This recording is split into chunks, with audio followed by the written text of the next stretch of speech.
Cash flow is life. Because you see, there is no blood money, but money is blood. Try. There's no blood money, but money is blood. Yes. How? This planet was not designed for people that lack money. This planet was so wired that lack of money will make life meaningless. You don't need capital to make money. You need capital to grow money. Try. The word capital itself is a Latin word that means your head. It's called capitus. It means your head. Your head. It means that if you want to get ahead, you need to use your head. We live in a society, we live in a world where money is not everything, but everything is money. The paradox of life is that you can have a profitable business and you can go bankrupt. Profitable business and still go bankrupt. Yes. How? Every business having now money. All that happen is that you need to look at what is it that I can do for people now that I can pay now. If you have to depend on later, you will be late. So you need to take care of today before you can talk of tomorrow. So many people talk about tomorrow and they enter into sorrow. Wealth is a formula, not fantasy. My first $1 million was made out of chaos because I made my first $1 million making sales within 11 months. Selling is one of the easiest things in the world if you don't make it difficult for yourself. You are not permitted to please everybody. You are only permitted to please people in your business that pay you, because you cannot exist for everybody that is not paying you. So if people are paying you, you are permitted to please them as far as business is concerned. Lottery make mockery of your life because it shows that your level of financial education is zero. In a nation where everybody wants to make it fast without a process, there will be a lot of lottery, there will be a lot of betting, because people are betting away their destiny. And it means that they're just gambling. And there is a similarity between gambling and stumbling. So when people gamble with their finances, they will stumble. You are created with something that can make you something. All you need to do is to use something that I've given to you to make something. You are not designed to work for money, because money has the nature of God. It never sleeps nor slumber. It means that if you are working for something that never sleeps nor slumber, you are going to be a slave for the rest of your life. People pay more for vanity than they pay for value. People celebrate your cars, not you. People celebrate what you drive, not you. So sometimes you think you are the one people hailing. Sometimes when my people are driving me and I'm going somewhere and I will see somebody hailing me, I will tell the guy, it's not me they are hailing. It's the car they are hailing. So let's be going. Need and want are not the same. People pay more for want than they pay for need. You need food. You don't need to eat in a big restaurant. You eat in a big restaurant because of you want to eat in a big restaurant, not because you need it. It's food that you need. You need mobility. You don't need Ferrari. We live in the world that celebrates materialism. But what happens is that you need to figure out things yourself. And today people are under pressure to prove things to other people. People are under pressure. That's why people go into very funny things. They're under pressure. They want to show. You see, must you show to people that you have made millions? Must you show to people? Must you post something online that I just made money now? What are you trying to show? What happened here? And that's why people don't understand that there's a difference between wealth building and wealth displaying. We don't live in a society that want to display wealth, don't want to build wealth. We all are sellers and buyers at the same time. So in other words, it has been proven that 90% of human race hate to sell. 10% love to sell. But only 5% have mastered how to sell. So I tell people, silence is not rejection. That means they are just observing you whether you truly want it bad enough. Because see, if you have set yourself on fire, the world will come to watch you burn. And what happens is that many people are not really ready for what they are looking for. If you are mad for it, you'll be made by it. The easiest time to lose money is when you make money. Yeah. Because you will be blind to so many things. Because you believe now you have arrived. So some ideas that when you have not made money, you will investigate. When you have little money, now that you have big money, just say, let's do it now. Let's do it. Let's do it. You know? And guess what happened? At the end of the day, you will lose the money.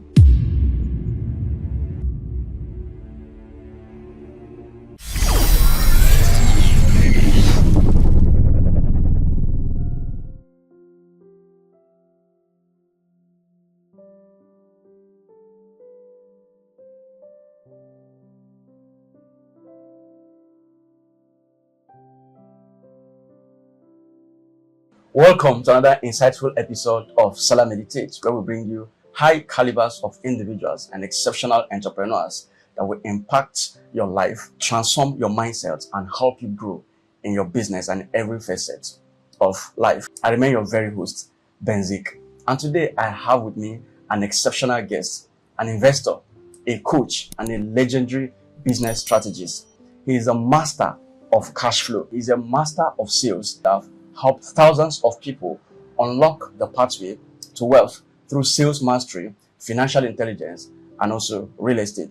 But before I bring him in today, Let me take a brief moment to read his abridged profile. Tade Cash is a world-class cash flow entrepreneur, an investor, a trainer, and an author. He made his first $1 million by the age of 27, and he builds financial moat system that can't be destroyed by any kind of system of the world. He is popularly called legendary closer because he has developed a failure-proof system that shows people how to get people to give them what they want legally and credibly. He's the founder of Whip Africa, the world-leading freedom lifestyle real estate company that focuses on helping people to use real estate investing to buy back their time and live the life on their own terms. The enterprise has expressions in 3 continents and 5 countries. He's author of 8 million to be sold books like Close or Lose, Shut Up and Collect the Money, Follow Up or Fold Up, Real Estate Cash Flow Machine, and 4 massive wealth creation programs. He's the 8-figure wealth creator coach, and he runs one of the biggest and life-changing financial conferences on the continent called Hacking Finance Conference and Real Estate Cash Flow Masterclass. He's an international speaker and has trained over 10,000 individuals and hundreds of organizations, including Wema Bank, Rough and Tumble, Jobberman, Kuzon Nigeria, Poise Finishing School, and many others. He will not just blow your mind, but with your permission, he will help you to grow your mind and grow wealthier. So guys, it is your first time of coming to this channel. We do our best to bring you high calibers of guests like this. So take a moment to appreciate this video by giving it a thumbs up, like it, and subscribe to the channel if you haven't. So more welcome, my legendary closer here, Tade Esan. Yeah, popularly known as Tade Cash. Thank you. It's good to have you, sir. Thank you. It's good to have you. Thank you. It's good to have Thank you. you. Thank you. It's a fantastic moment to share with you Thank you. this moment. Thank you. Now, for we to begin with, who is Tade Esan? Maybe let's start from there. All right. So my name is Tade Cash. You formerly called Tade Esan. My name is Tade Cash, and I was born, I think, almost 43 years ago. All right. So, and I was raised by a school teacher and a petty trader. My mother is a petty trader. My father is a school teacher. And I was the last of 6 children. All right. And then I grew up in a very lovely, funny area of Lagos State. All right. And then I was raised in just one room, not room and parlor, just one room where 5 of my siblings stays with us there. And my father, one day, he traveled to the village. He saw my cousins rolling the streets, and then he decided to bring my cousin to join us down in Lagos. So we were 6 siblings, 6 children, my father and my mother inclusive, making 7, living in a room that is not as big as this studio. All right. And then that's where I grew up. That's where I spent the first 18 years of my life. And so as a result of that, and I discovered at the early age that poverty is not destiny. And I discovered that poverty is neither your fate as well. You have to do something about it legally and morally. I was raised that way, and so a lot of issues happen at the tender age. And so I went to school, I studied economics and all of those things, but I decided at the time that wealth building is not something that I want to joke with, because I've seen how poverty silence people, in life. And so I silenced my own parents as well, and I didn't want that to silence me. So, but I didn't want to do it the wrong way. I started learning wealth creation at a tender age. All right. So Tade Cash is just that guy that want to figure out how to profit from problems and how to be able to make his own way in life. That's great. Now today I want us to dive deeply today from cash flow to wealth. All right. And I want us to unpack on financial intelligence, money, sales mastery. So you are known as a legendary closer. Where did it all begin and how did that come about? As a young boy, I was talking to one of my engineers yesterday. I said, as a young boy, in primary school, just like now, school is in summer. And I remember vividly when my children went on summer this year, I just have this short nostalgia of how I used to be back then in primary school, at primary 5, primary 6. When summer started, everybody will run on the street. I don't know whether you experienced that. We do street football. I start playing street football. Just like everybody go on summer break now, and they go to summer lesson. We don't know anything like summer lesson or summer school. At that time, we do street football. But then I have this funny intelligence at that tender age, because of issues of life. I started selling for my mom, rather hawking for my mom at a very tender age. For my primary school days, I started hawking bread for my mom. I started hawking, stuff for my mom. Started selling at different junctions for my mom. So early days of secondary school, we would do street football. And then I started looking at street football that everybody can do street football. Why not let us turn it to a tournament? All right. So I started going around and persuading some other young guys and saying, come on, you can have your own team. Why not have your own team? And then I became the UEFA king of my time, where I then said, okay, have your team and all of you will pay. And so all of them will pay money.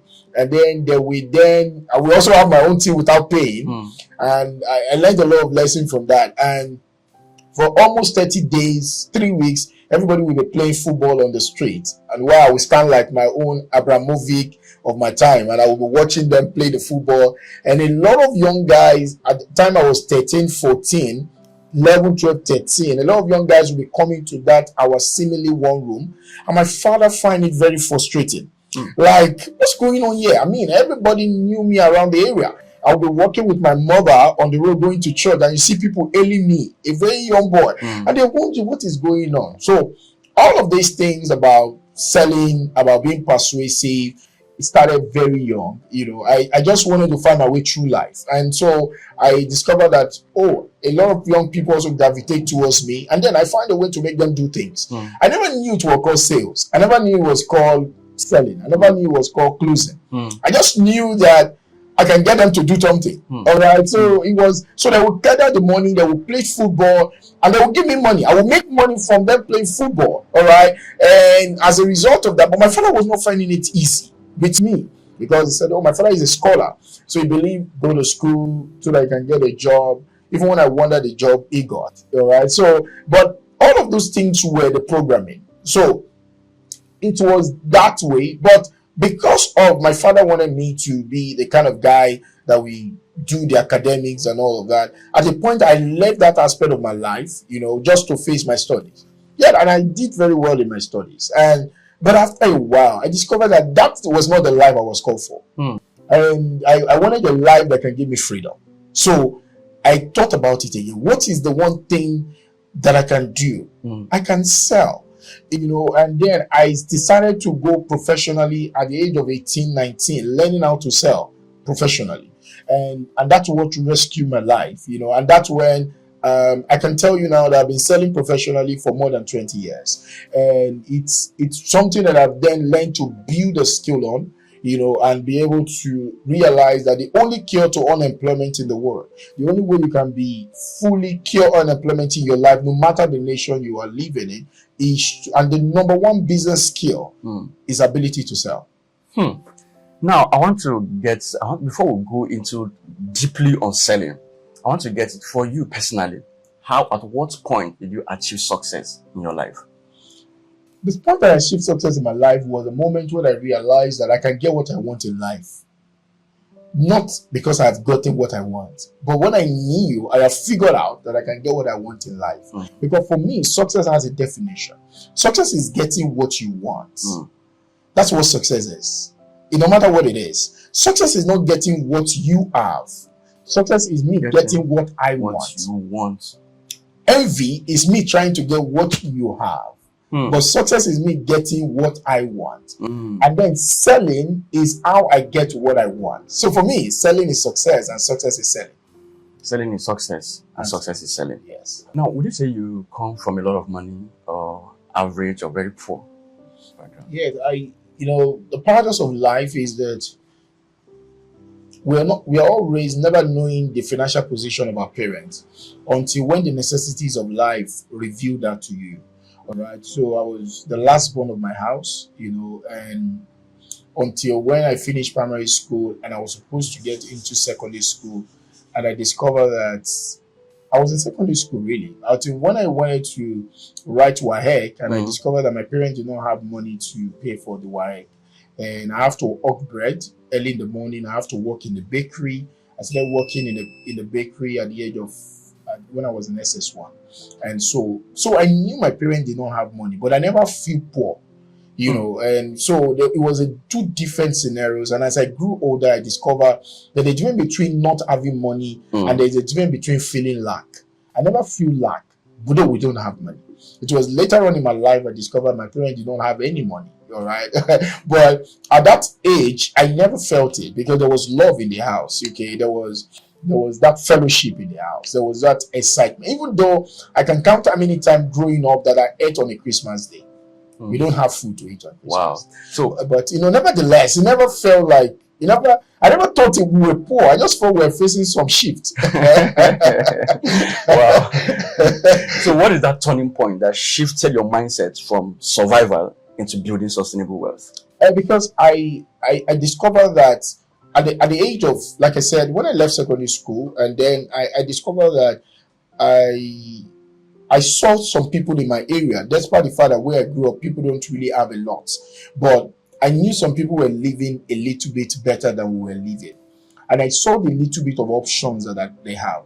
And then I was going to a church at a time where I saw how when somebody have money, the way they, even though it seems to be a religious setting, how when somebody have money, how they treated the person, and when somebody does not have money, how they also treated the person. And I saw someone that once had money, and when he stopped have money, how they changed the way they behave with the person. And then I discovered that we live in a society, we live in a world where money is not everything, but everything is money. And that changed my life. And I began to realize that I don't want to be at the mercy of anyone. I don't want to be at a moment in life where somebody just want to pity me so that I can have a life. And then I decided that I want to do something different. And then I saw a man when I was 19 that has figured out money in his life. And then I began to study him. I began to follow him. And I was not asking him for any money. I never asked him one day to even at that moment, I needed to pay to go to school, but I never one day walk up to him. But I just wanted, and one day I remember that I walked up to his office in Victoria Island, and I said to the man, I said, sir, I don't want your money. I want you to show me what makes you money. And the man laughed. He rolled on his very amazing chair. And it did taught me some certain things. But the pain of not having inspires me to want to have.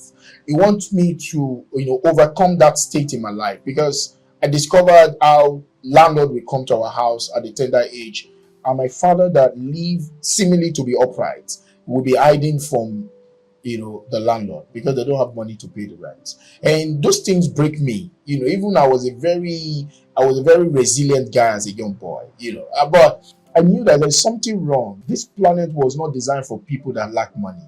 This planet was so wired that lack of money will make life meaningless. And so I wanted to find the right way, the most legal, the most credible way that I can make money. And then I discovered that it exists. And then that's what becomes my magnificent obsession about life. Wow. Now let's come into cash flow itself. Now, what does cash flow really mean to you aside just having money in the bank? Cash flow is life. Because you see, there is no blood money, but money is blood. Try. There's no blood money, but money is blood. Yes. How? Describe it. So that's why the word cash flow is a two words, and people don't consider it. It's a two words. It's cash and flow. It's not one word. It's two words. It means that blood flows just like cash flows. So everything that happens to you when you lack blood happens to you when you lack money. Try. So money and blood have similarity. You store blood in the bank, you store money in the bank. Blood circulates, money circulates. So what that means is that cash flow is your economic life. Without cash flow in your life, your economic life is not existing. So what happens is that you need to understand that business and the wealth is about cash flow. Wealth is a cash flow streams that flows to you consistently, predictably, and perpetually without you. Right. So without cash flow, you are just joking. So it's all about cash flow. Life is about cash flow. Banks lives on cash flow. That's why I've received a mail this morning that bank is charging me some maintenance fee for the month of July. That's cash flow. That's cash flow. They want you. The world of investment has been rigged against people. They want you to invest for the future, but they charge you for the present. Wow. So what are they charging you for? They are charging you for cash flow. Because you see, future is about building wealth. Present is about living wealthy. So without cash flow, you can never live wealthy. Wow. Without cash flow, you can never live wealthy.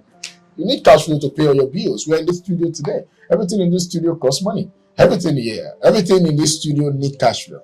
So cash flow is what runs life. It's the blood of life. Yes. Now, for someone starting with zero capital, what's the smartest way to start consistently generating cash flow? So you have to do what makes money now.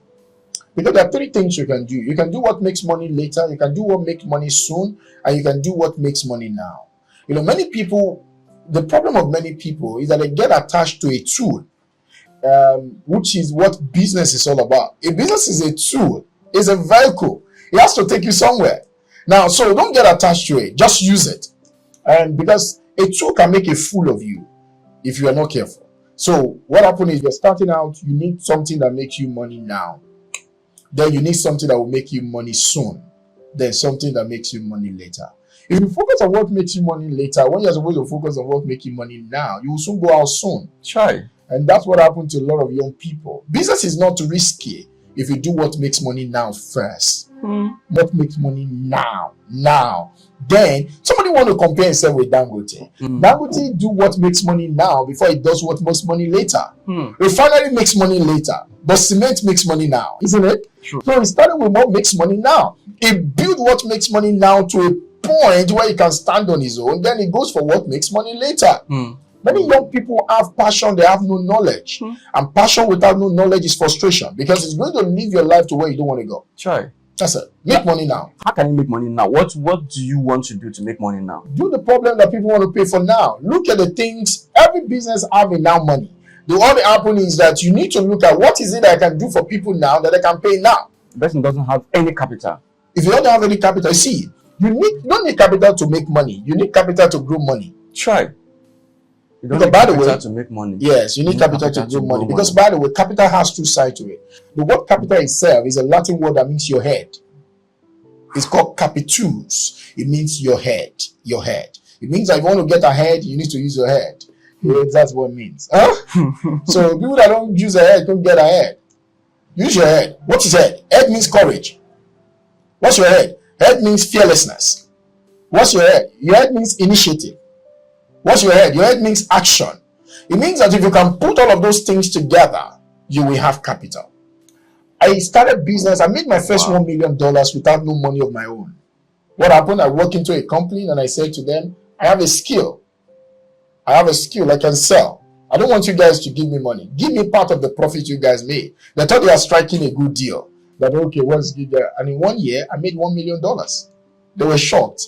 You know what? That's how I made money. But you know what? What I took to them? My head. Not money.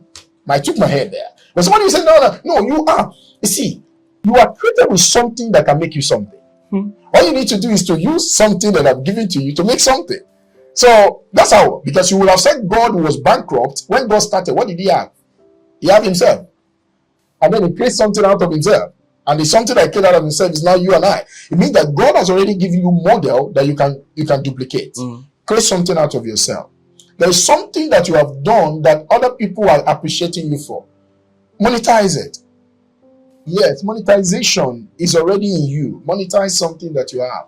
So it's about what makes money now, yes, than what makes money later. Yes, what makes money later will surely come. Every business, after a while, we always have something that makes money later. So how do you describe that thing that makes money later? So, for instance, now in business, you are working on a product that can help people to solve a particular problem. Now that product is not ready. That product could already maybe in another 1 year. Okay. Now remember that if you are working on that thing, it requires maybe some money, it requires some things. That's going to make you money later. Later, not now. And it may make you a lot of money. But you see, if you have to depend on later, you will be late. So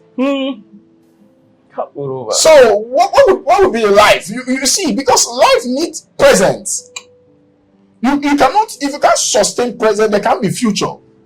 So you need to take care of today before you can talk of tomorrow. So many people talk about tomorrow and they enter into sorrow. Sure. Because if you don't take care of today, there can't be tomorrow.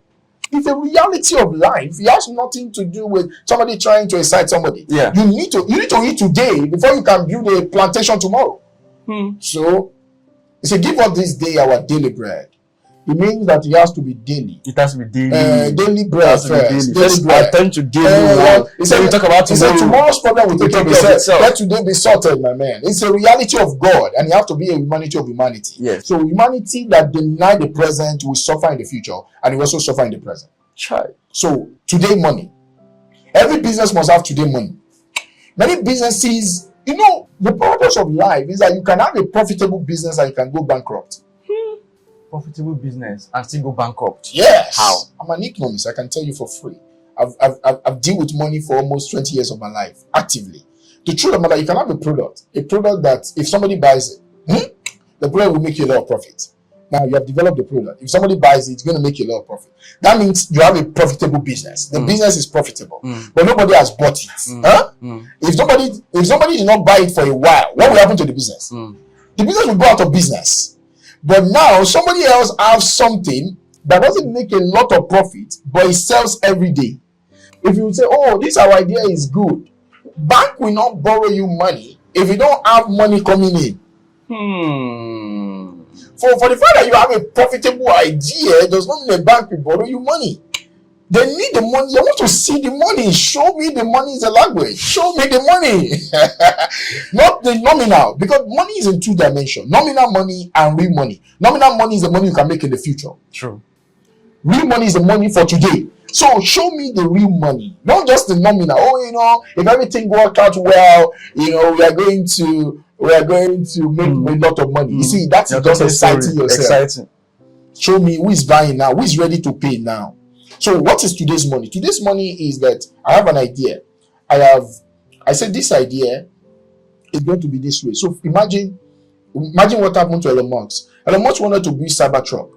And then he went online and he put it online that I'm going to be working on so and so. If you will be interested in this, I'm creating a waiting list. If you will be interested in this, maybe I think $100. He said people should just make an interest, show a signal of interest. And he had about more than 1 million people that shows a signal of interest of giving him $100 each. What did he do?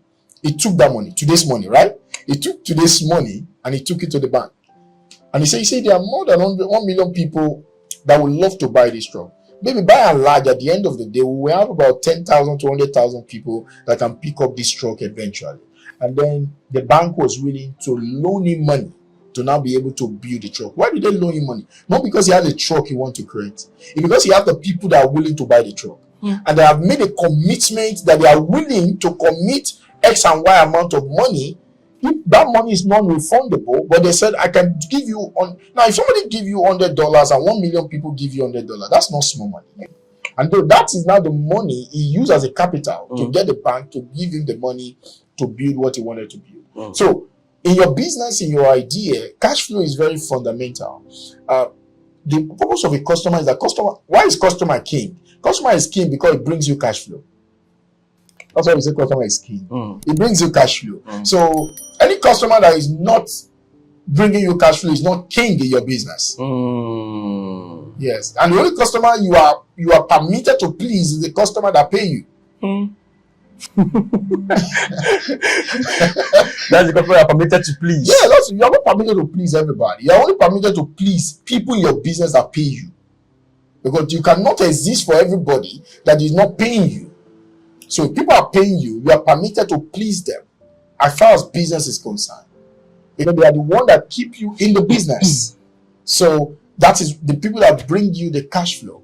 So you need to understand, people need to understand that. So cash flow is very fundamental as far as business is concerned. Now, based on, for you personally, you just mentioned that you made your first $1 million at the age of 27. Can you take us through that process and how it happened for you? Yeah, very simple. Wealth is a formula, not fantasy. And so if wealth is a formula, not fantasy, what did I do? My first $1 million was made out of chaos. And what do I mean by that? It was made out of chaos because I made my first $1 million making sales. I was selling. I was literally selling. That's how I made my first $1 million. I was selling every single day. And by the way, I made that money within 11 months. All right. And so that's when I discovered one thing that changed my life. It is easier to make big amount of money in a short period of time than to make small amount of money for the rest of your life. So I look for what did I do? I realized that selling alone will not make you rich. you have to sell something that has big money. So I focus on selling what have big money. So, and I did that for 11 months of my life. And within the space of 11 months, I was able to get that done. And so what did I do? I upgrade my skill. I learned to advertise what I'm selling. I show up in different, as I was making money, I was using some of the money to advertise, reinvesting the money into the business, and I was focused on it. I was shameless about it.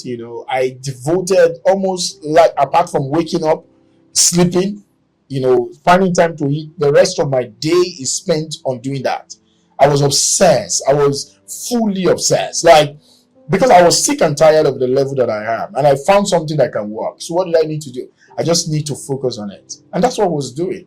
What I was selling that time, I was selling land, and that was about 14, 15 years ago. Wow. I was selling land, and it was just me. It was not like it was today. I was literally, there was no internet as strong as now. I was seriously on different radio stations. I was appearing with, of late, Dan Foster. I was showing up everywhere. And then I did it. 11 months, I did it. Wow, within 11 months. Yes. Now let's come into sales itself, because that is engine room of everything you have been talking about. Now, what do you describe as sales? What is sales to you? Selling is uncovering the needs that people have and the tension that people have, and using your product to resolve it. That's what selling is. Say that again. Uncovering the needs that people have, the tension that they have, and using your product to resolve it. Unpack it. So that means that people only buy to resolve tension. Sure. People buy to resolve tension. Yes, people give you money for their own reason, not your reason. For their own reason. Not your reason. People don't buy things from you because you need money. By the way, nobody buys anything from you because you need money. People buy things from you because they have a problem they want to solve. And they believe that you are in the right position to solve the problem for them. So that's why people pay you money. So selling is one of the easiest things in the world if you don't make it difficult for yourself. Because selling is signs of human action. It's just a way of making people to take action for something. And let me tell you, people love to buy things. We are wired to buy things. Buying things make us happy. So what that means is that all you just need to do is to know why people want to buy things and just appeal to it. People buy things to resolve their struggle, because people have struggle in their life. So there is a current position, there is a desired position, and there's an objections. So there is a current position that people are. So where you are now, and there is your desired position, where you want to go. And there is an objection in between. Every time you are selling, the obsession should not be about your product. It should be about the prospect struggle and the prospect pain. That means, what's this person, what's this challenge, what's this problem, and how can I help this person to resolve this? Now, beside the fact that the person has a pain, does he also have the authority? All right? Does he have the authority to make a decision? Yeah, that's another thing. And then, does he have the money to resolve the pain? Now, many people, they don't look at those things. They come out and say, oh, I want to go and sell. I want to sell to this guy. This guy have a need for my product. The truth is, because somebody have a need for your product does not mean the person is a good prospect for your product. Because it takes three things for somebody to be a prospect. To be a prospect, you must have money, you must have authority, and you must have pain. That's the map. So if you don't have the money, you don't have the authority, and then you will not be able to resolve the pain. Now, so most people only focus on the pain. And so this guy, somebody say, oh man, everybody need to have a house. There's house deficit in Nigeria, so everybody need a house. Yes. But can everybody afford to get a house? No. It means that the person is not a good prospect for what you're selling. So you need to know that the person needs to have money, the person needs to have authority to make a decision. A child needs a schooling. Yes, a child needs schooling. So that means, but the child cannot make it authority, cannot make a decision to go to school. A child cannot have the money to pay for going to school. So a child is a consumer of school. He's not a customer for school. The customer is the person that can have the pain, that have the authority, and they have the money. So that's what it is. So selling is how we make the world go round, because nothing happens until we sell something. And so there are many good products, but because people don't know that selling is not about selling, it's about human being. We're dealing with humans. Every single day you pick up a product, you need to ask yourself, what is the struggle that this product can resolve? Who is this going? Who has a struggle that this product can resolve it for them? Therefore, when you are selling, stop talking about the pleasantness of your product. Start talking about the pain of your prospect, because it's the pain that will make them pay attention to you. People connect to you from the point of the pain more than they connect to you from the point of the pleasure. So, and the first thing about selling, if you want to collect my money, you have to connect with my pain. True. So many people don't connect with people's pain. People cannot. The error of sales is that people often sell solution when they have not identified the pain of the person. And solution is not relevant to me when you don't know my pain. You're telling me something can help me, but you don't know what I want. You don't know what I want. So selling is amazing, and many organizations does not understand that. So what we do with marketing is to unravel tension. What we then do with saying is to use sales to resolve the tension. Selling is how we resolve tension. Marketing is how we unravel the tension. Now, for we to get in deeply, does it mean you can be able to sell anything to anybody? Now, when you talk about selling anything, it's quite relative. I can only sell you what you want. I cannot sell you everything. If I say you should sell me water, this bottle of water, is this something you can sell to me? No, I cannot sell you water if you are not tasty. The first thing I need to find out is that you are tasty. Okay. And I said, "Oh, have you taken water today?" He said, "No." How tasty are you? He said, "Man, do you want water?" I said, "Man, I'm feeling uncomfortable." "Are you feeling uncomfortable?" He said, "Oh, I'm not feeling comfortable." I said, "Have you taken water?" He said, "No." "Do you want water?" He said, "Yes." "How badly do you want it?" Now, many people put their product too forward, and that is the reason why the product is not selling. So if I want to sell a seminar, for instance, I sold a seminar of $10,000. Now I'm selling a seminar now of about $50,000. And you hardly see the seminar outside, because I'm not going to go outside and sell you a seminar. I'm going to come outside and tell you. I'm trying to tell you guys, there's a seminar I'm running. It's about $50,000. And I'm going to help about 5 to 20 persons to be able. This seminar it comprises of two things. Number one, you're going to learn how to raise money, and I'm going to help you to raise the money. Average of $300,000 to $500,000 in your business that you have a tendency to pay back in the next 10 years. The first 5 years, you're not going to pay. However, to be able to be part of this thing, put yourself in the waiting list. Let's qualify you whether you are qualified for this seminar. Now, to be part of that seminar and part of that funding is about $50,000. But guess what? I'm not throwing it at you, right? I'm not asking you. I need to know that you are struggling with something. I have a solution, but my solution makes no sense to you if it's not something you are struggling with. Now, where I have a challenge with what you're saying here, or where I'm seeing it differently, is the fact that most companies and most businesses that sell, or many big companies, they don't look for whether you need something. They create that need and make you need that particular thing. Like, let's all even come to, let's say, social media or and things like that. People don't know that they need social media. It was made available, and then they sold it to you to make you need it, and then you see why you need it. Yeah, so problem awareness. It's part of sales. If you say that you have to try to find out, like when I say sell me water, you say you are trying to find out whether I'm tasty or things like that. Why don't you find a way to make sure that I need the water? Even if I don't know that I need it, because sometimes people don't even know that they need something, but when they see it, they take it. So how do you make someone see that they need something, even if that person thinks they don't need it? That is one of the biggest mark of a salesperson, that sometimes you can make somebody buy something that's why they say you can sell ice to an Eskimo or something like that. You see, the point is, I get your point, and yes. We are saying the same thing in a different way. Now, the first thing about selling anything is called what we call problem awareness. Okay. You need to be aware of a problem. Now, if you are not aware of your problem, so let's use a clinical method. A clinical method, when you go to a doctor look at you, and maybe the way you are feeling, and the doctor say, "Oh, go and take this, maybe paracetamol or whatever drug," and say, "Go and use it." No, he will not say that. If the doctor give you drug without first diagnosing you, you are not going to refer to that doctor as a professional. You call him a quack. The same say many people today are quack salespeople, because they never diagnose a problem. They only want to make a prescription of the solution. Your first point is to diagnose the problem. So what do we do? It's called problem awareness. Problem awareness, I can create a desire for something. Then, by doing what? By telling you about a problem. Now, you get to what we call in sales, we call it the law of first thought.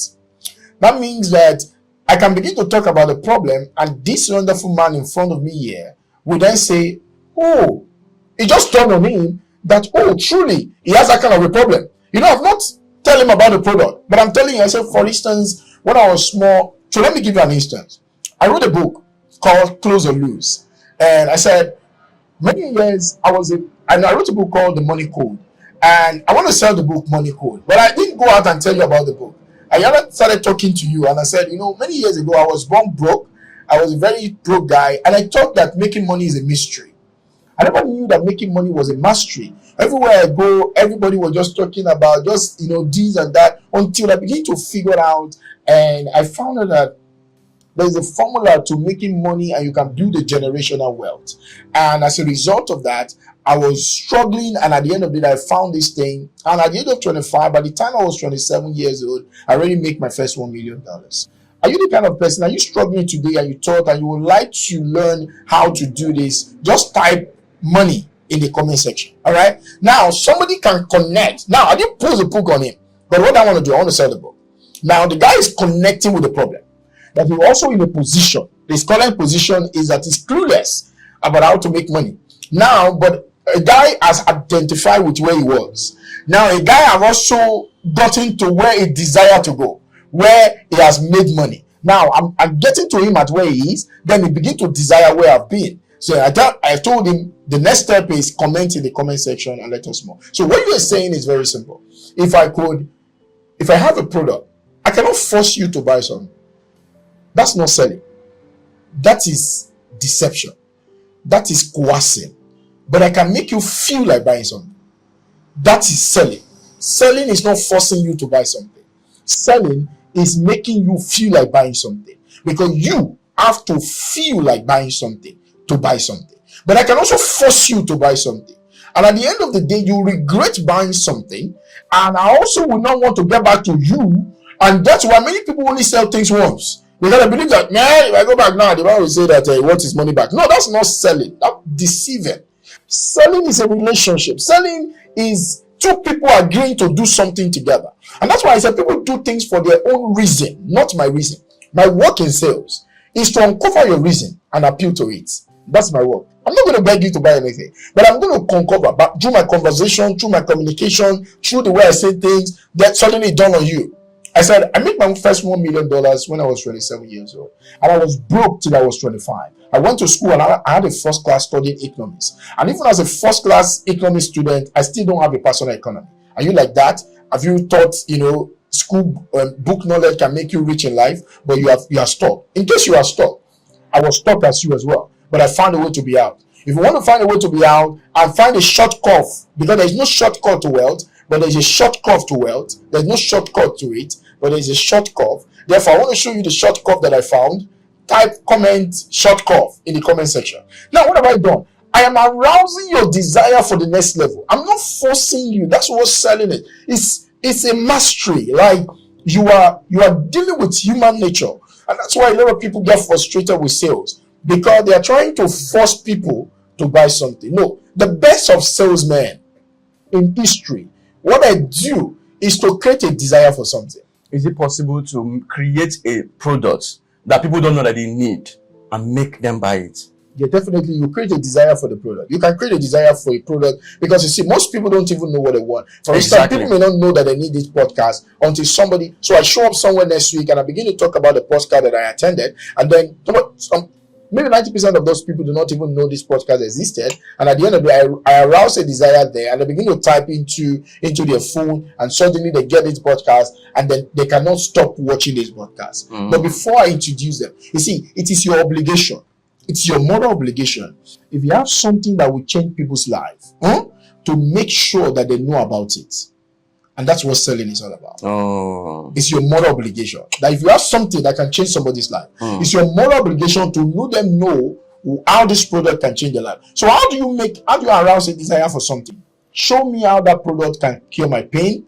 If I have a particular pain, that is how desire is aroused. People feel like, oh, I didn't know this. Oh, how many of you are in this room today? You would like to go to America and you don't need to use visa, but I found a way for you to get to America without having to apply for a visa. Okay, legally and morally, because I have done it. I have friends that have done it. Let's say, how many of you now you are arousing a desire in that room? Most people in that room, maybe that they did not know something like that existed, if it perhaps existed. But because you show up in that room, that's what evangelists do. They go to a place and talk about Jesus. They talk about, maybe the people in that place have not even heard about what Jesus can do for them. So their work is, an evangelist is a salesman. That's why in Apple, they call the people chief evangelists. In other words, evangelists makes people know something that will change them that they don't know that it exists. That's what you do as a salesman. Your work is not to cajole me. Your work is to persuade me. Because there are 3 signs of human action. Number 1 is deception. You can deceive people to do something. Now, but that is not lasting. Number 2 is coercion. Coercion is that you can force people to do something. You can force them. For instance, somebody wants to collect $10,000 from someone. There are 3 ways you can collect it. You can deceive the person. You can collect the $10,000. So I will do this thing for you. I will do this thing for you. But the person knows he's not going to do that thing. That's deception. Number 2 is coercion. The person show up with a gun. I say, give me the $10,000, I'll bring your score. Okay? The person will still give him the $10,000. But not of his own volition. He doesn't want to die. The first one, he deceive him. But the third one is persuasion. Persuasion is that I look at it, I say, sir, what about every time you give me $10,000, I give you $100,000. And I show you how I'm going to give you $10,000. Now what happened? The man is going to give me the $10,000 for his own reason. That's what we call selling. That is the real selling. Now, both of us have benefited. The $10,000 will be given to me, and I show you what you give him $100,000, and he does that thing, and he give him $100,000. This guy will go and look for another $10,000 again. I'll be looking for me. I say, my guy, where are you now? Let's do a deal. The first guy has run away. The deceptive guy, the coercive guy, is hiding. He cannot show up. But the persuasive guy, selling is a game of persuasion. Because we help people to do things with us for their own reason, so that at the end of the day, both of us, selling is not what you do to me. Selling is what you do for me. So it means that I'm helping you while you are helping me. Both of us benefit. Every time you sell and the other person does not benefit, it's not sales. It's either a deception or it's coercion. So many people are engaging in coercion and they are calling it sales. Many people are engaging in deception and they are calling it sales. That's not sales. We need to differentiate it. Wow. I'm seeing it in a totally different light. Now, based on what you just explained regarding selling, how do you describe this type or this model of selling that MMM does, or CBEX and co? Have you heard of CBEX, MMM? Okay. Those scamming platforms that they come and they say bring 10,000 to collect 20,000 to collect 100,000. At the end of the day, some people fall. That's not selling. That's deception. So at the end of the day, the benefit is not lasting. Remember I told you there are 3 signs of human action. They are all human action. Selling is human action. But those people buying, they know that they go put in their money. Nobody forced them to buy. They go put in their money, start evangelizing, telling people. The person that make them give the money knows that the thing is not lasting. It takes one person to deceive. The other person to put in his money knows that maybe the thing will not last, but they're just trying to make sure that they capitalize from it. The moment you know that it's not last, both of them are deceiving themselves. And that is it now. Some people, like during MMM time, some people were rushing that bring your money, you're going to make extra. For them to deceive you consistently, it means that there's a level of greed in you. Nigerians not naturally fall in this kind of greed over and over again. It's greed. MMM was there and it reaped people a lot of money. Yeah. CBEX came. I didn't even hear about it till it crashed. There are many other. And what do they call them again? Money schemes. Scheme, quick money. So if the people that are putting in their money know that this thing is more or less like they believe it's risks. And I want to tell people about risks is that there is a difference between taking risks and putting your life at risk. So a lot of people often put their life at risk. It's like someone is married and he has 3 children. When you are not married, there are some things you can do. When you don't have children, there are some things you can do with your money. So you can say, wow, it's not only me. I stay in this house. If I spend all the money, I take risks with all this money, the worst case scenario, I will not eat and I will try to figure out myself. but then you have 2 children at home, you have a wife. There are some risks you cannot take. You look at it, not about you again, but if everything goes south, these people are going to suffer. So what happens is that a lot of people think investing is just putting your money into something. No, investing is first education before a product. So many people try to do stuff. So all of those guys that you're talking about, they are all deceiving themselves. Both the guy that is bringing the money and the guy that is also collecting the money. But the guy that is collecting the money is the one that is at the chief deceiver. Because he's telling you, don't worry, this thing is going to work. And you know what I do? Because I understand one of the human psychology that evidence boosts confidence. Yes. So they try to give you some evidences and say, look at this one. It has collected money. They have been doing this. And then the guy will not come and say, I never knew these people. They are life saver. They are my savior. God have sent them to me. Look at how much I've collected. Look at the other guy, because of greed. And because a lot of people think that money is mystery. That is not mastery. So anytime people don't care to know how somebody tell you that you are going to have 25% return on something or 40%, maybe every week, 10%, it's not a bad returns. It's not even big enough. But at this point, you need to ask yourself, how are they going to make the money? Because before you think about the return on your investment, you have to think about the return of your investment. And return of your investment, it has a lot to do with your education. A lot of people are not financially educated. And the key, right education is the key to building wealth. So when many people don't build the right education, they don't invest in the right education. And all they just think is, I have savings, let me just put it there. They say they're going to give all this amount of money. No, control. Investing is not risky, but lack of control is risky. It's like you're driving a car that has no brake. Driving a car is not risky, but a car without no brake is risky. Driving a car without knowing how to drive a car is risky. Now, not driving a car without knowing how to drive a car and driving a car that has no brake is more riskier. So that's what happens to a lot of people. So they go work for money, because working for money is a skill. Investing money is another skill. A lot of people think because I have worked for money, then I should know how to invest the money. No, there are 2 different skills. So knowing how to make money is a skill. Knowing how to manage the money is a skill. Knowing how to multiply the money is a skill. Knowing how to preserve the money is a skill. Now, these are 4 levels of skill. And some people only have one of the skills. They just make money. And when they have made money, they just say, okay, let me just put this money somewhere.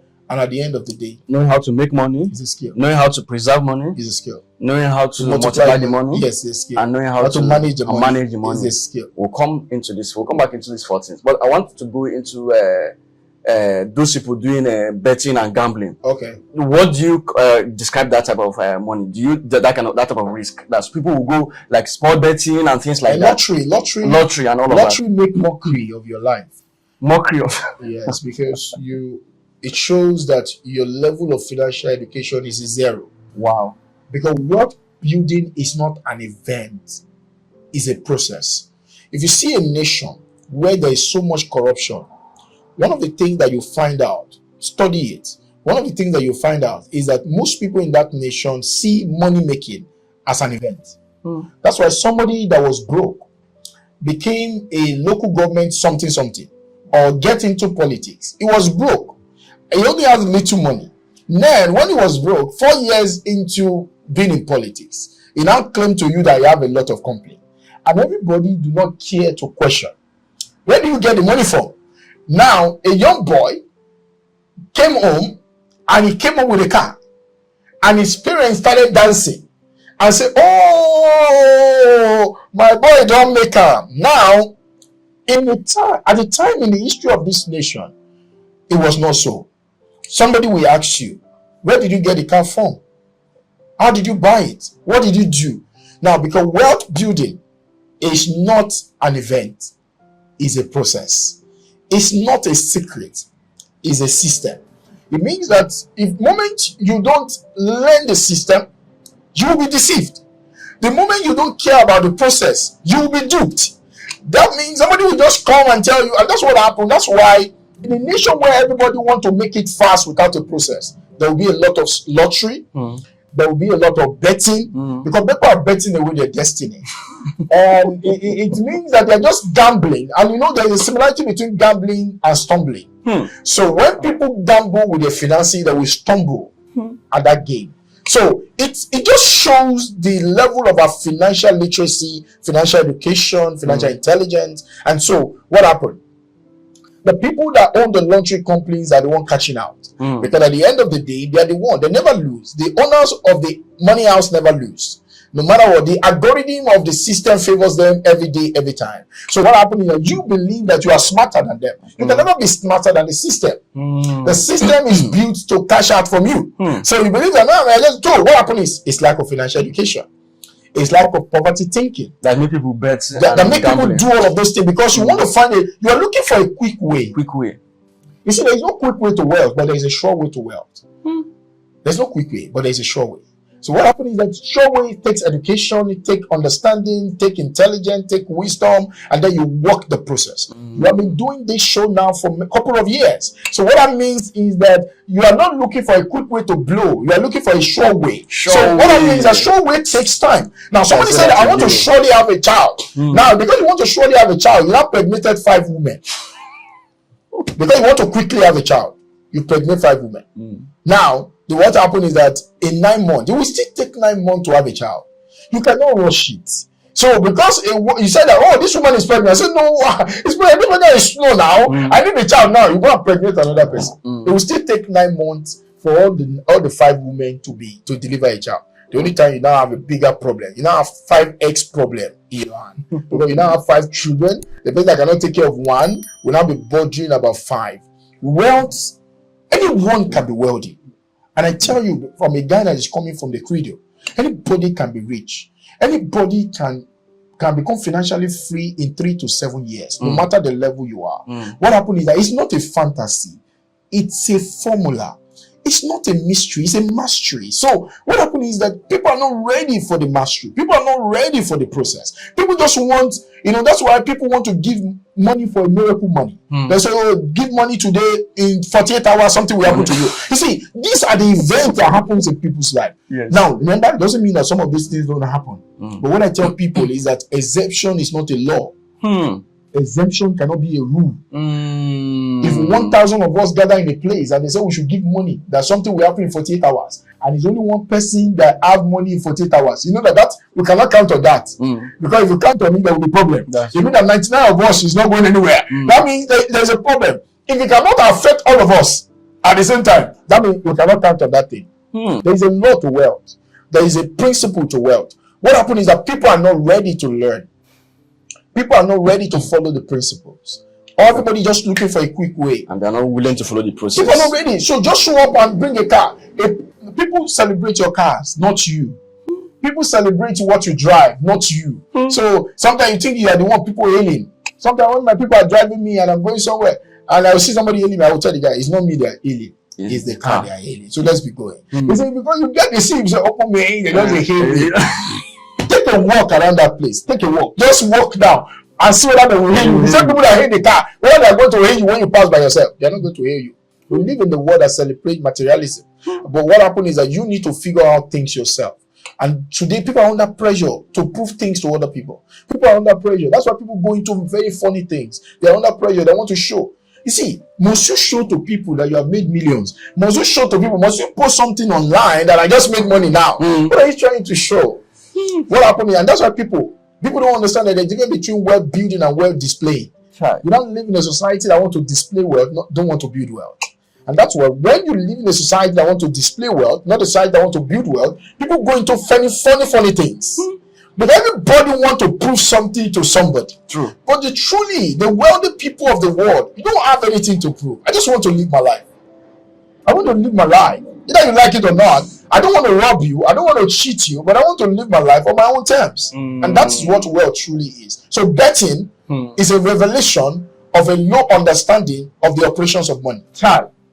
Revelation of the low understanding of the operations of money. Yes. Wow. Now, how do you describe financial education? What does it mean for someone to be financially educated? Financial education means that you understand how money works and you make it work for you. Because there are two sides to money. There's a right side and there's a wrong side. Now, many people are on the wrong side of money. I can tell you for free, 90 to 95 to more than 95% of people in the world today are on the wrong side of money. For instance, there are four forces that govern money: interest, inflation, taxation, and opportunity cost. Those four forces are governing the operations of money. The poor, the middle class pay tax, the wealthy collect tax, the middle class pay interest, the wealthy collect interest. The middle class suffer from inflation because inflation is the biggest thief of your money. As of today, the inflation in June is about 22% in Nigeria. It means that making money does not mean your standard of living will increase. Because if you are making money that is below the inflationary rate of your country, it means that your money is dying. Though you are earning money, but your money is dying. So what that means is that there are forces. There's the right side to the forces, that there's the wrong side to the forces. Most of us, just like what Jesus said to the disciples, he said, this person will be at the right side of the Father. There is the right side of money as well. So many people don't understand. So what is financial education? Financial education is knowing how to make money work for you for the rest of your life. So you know how money works. So what you are doing, because you see, education opens your inner eye to be able to see what is not obvious to everybody. Because the mainstream is not working for everybody. So most of the time, what we see in the news is just the mainstream.